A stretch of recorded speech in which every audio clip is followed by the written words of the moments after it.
Praise the lord. ఈరోజు మన వాక్య ధ్యానం కోసం కీర్తనలు 90వ అధ్యాయం 15, 16 నేను చదువుతున్నాను చూడండి.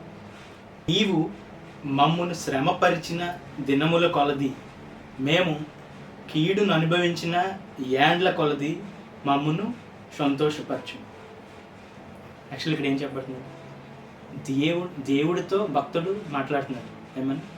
నీవు నన్ను శ్రమపరిచిన దినముల కొలది, లేదంటే మేము కీడుని అనుభవించిన యాండ్ల కొలది మమ్మల్ని సంతోషభరితులుగా చేయమని. అంటే దేవుడే ఏం చేస్తున్నాడంట? కీడుని అనుభవించేలాగా, లేదంటే దేవుడే మనల్ని కొన్ని ఏరియాస్లో శ్రమ పెడతాడంట. అలా ఎందుకు శ్రమ పెడతాడు అని ఉందంటే బైబిల్లో ఉంది, కీర్తనలో. అదే కీర్తనలు ఎందుకు దేవుడు ఒక వ్యక్తిని శ్రమ పెడతాడు అంటే ఒకసారి అదే కీర్తనలు 119:71. నేను నీ కట్టడలను నేర్చుకొనున్నట్లు శ్రమ నొంది ఉండుట నాకు మేలాయను.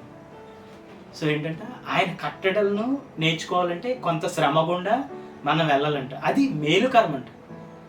సో దేవుడు తన కట్టడలు, లేదంటే తన మాటలు, లేదంటే తను తాను బయలుపరుచుకుంటున్నప్పుడు కొన్ని శ్రమల గుండా మనల్ని దేవుడు తీసుకువెళ్తాడనమాట. ఒకసారి మనం యెహెజ్కేలు ప్రవక్తని దేవుడి హస్తమే ఏం చేసిందంట? ఒక ఎండిన ఎముకలు ఉన్న లోయలోకి ఆయన్ని దేవుని హస్తమే తోడుకొని వెళ్ళిందంట. ఎందుకు అంటే అలాగా ఎండిపోయి, లేదంటే చెదిరిపోయి మృతమైపోయిన ఇశ్రాయేలీలకి ఎలా ప్రవచించాలి, వారిని ఎలా మరలా ఉజ్జీవింప చేయాలి అని దేవుడు నేర్పించడానికి యెహెజ్కేలు ప్రవక్తని ఆయన హస్తమే ఆ యొక్క లోయలోకి తీసుకుని వెళ్ళిందంట. ఒకసారి 37వ అధ్యాయం 1వ వచనం.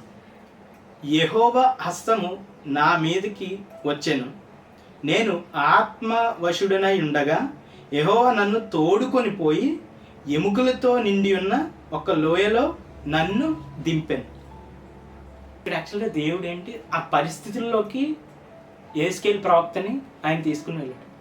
అలాగే హోషేయ ప్రవక్తకి దేవుడు చెప్తాడు, నువ్వు ఒక వ్యభిచారిని పెళ్లి చేసుకోమని చెప్తాడు. అలాగే చేసుకుంటాడు ఆయన. ఈయన చేసుకున్న కొన్నాళ్ళకి ఆమె వెళ్ళిపోయి మరలా వ్యభిచారం చేస్తూ ఉంటుంది. దేవుడు మరలా ఆమెని చేర్చుకోమని చెప్తాడు. ఈయన చేర్చుకున్న మరలా ఆమె వెళ్ళిపోయి వ్యభిచరిస్తూ ఉంటుంది. అయినా చేర్చుకోమని చెప్తాడు. అలా పలుమార్లు జరిగిన తర్వాత హోషేయ ప్రవక్తతో దేవుడు చెప్తాడు, నీకు ఎంత బాధగా వేదనగా ఉంది, అదే వేదనతో నువ్వు ఎవరికి? ఇశ్రాయేలీలకి ప్రవచించు, నేను వారి పట్ల అంత వేదన పడుతున్నాను అనేసి హోషేయ ప్రవక్త చెప్తాడు. సో దేవుడు గుణాలు నేర్పించడానికి, దేవుడు మనసు వెల్లడిపరచడానికి, అనేకులకి ఆయన మనసు, ఆయన గుణం, ఆయన శక్తి వెల్లడిపరచాలంటే దేవుడు ఎవరో ఒకరిని ఆ శ్రమల గుండా తీసుకువెళ్ళి ఆయన క్రియలు, ఆయన కట్టడలను ఆయన నేర్పిస్తాడనమాట.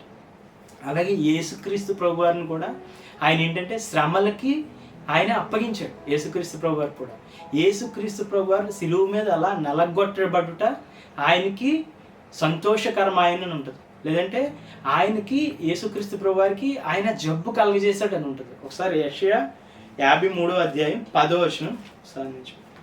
అతనిని నలగొట్టుటకు యెహోవాకు ఇష్టమాయను, ఆయన అతనికి వ్యాధి కలగజేశాడు. ఇక్కడ ఏంటంటే యేసుక్రీస్తు ప్రభువారు సిలువ మరణం కోసం చెప్పబడుతుంది. యేసుక్రీస్తు ప్రభువారికి తండ్రి అయిన దేవుడే ఏం చేశాడంట? వ్యాధి కలగజేశాడంట. ఇంకా ఏంటంటే ఆయన్ని నలగొట్టడానికి ఆయనకి ఇష్టమాయనను.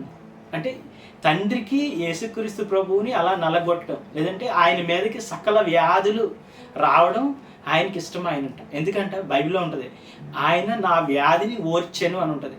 మన వ్యాధులన్నీ ఆయన సిలువ మీద ఓర్చాడంట.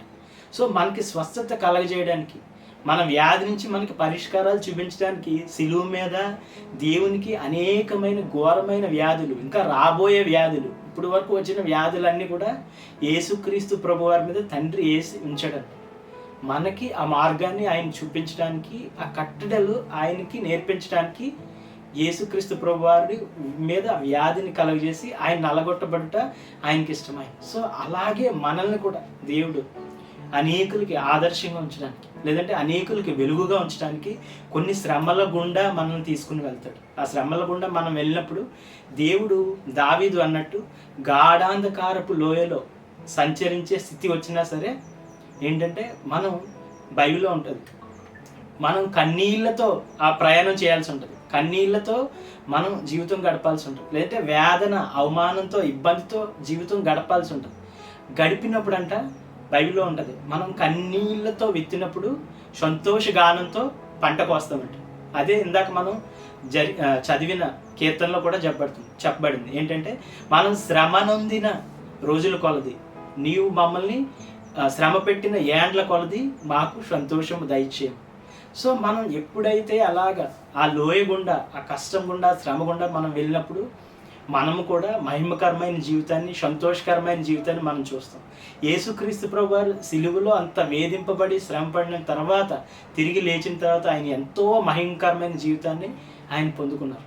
అదేవిధంగా మనము కూడా మనం శోధనలో, వేదనలో నడుచుకుంటూ ఆ వాక్యం అనే విత్తనాన్ని పట్టుకుని వెళ్ళినప్పుడు మనం రెట్టింపు ఘనత, లేదంటే సంతోష గానంతో ఆ వాక్యాన్ని నుంచి వచ్చే పంటని మనం కోస్తామంట. ఒకసారి కీర్తనలు 126:5, కన్నీళ్లు విడిచిచు విత్తువారు సంతోష గానంతో పంట కోసేది.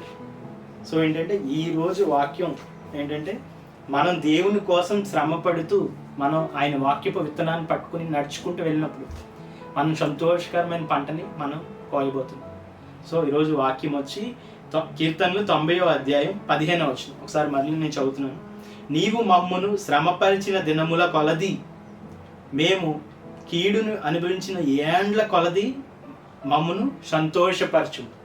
సో అట్టి సంతోషం, ఇది ఇప్పటి వరకు ఎంతో కీడు, నిరీక్షణతో ఎంతో ఇబ్బంది, అవమానం వెలుచున్న వారు ఎవరైనా ఉంటే అటువంటి దానికి తగిన సంతోషం దేవుడు మీ జీవితంలో, నా జీవితంలో ఇచ్చునుగాక.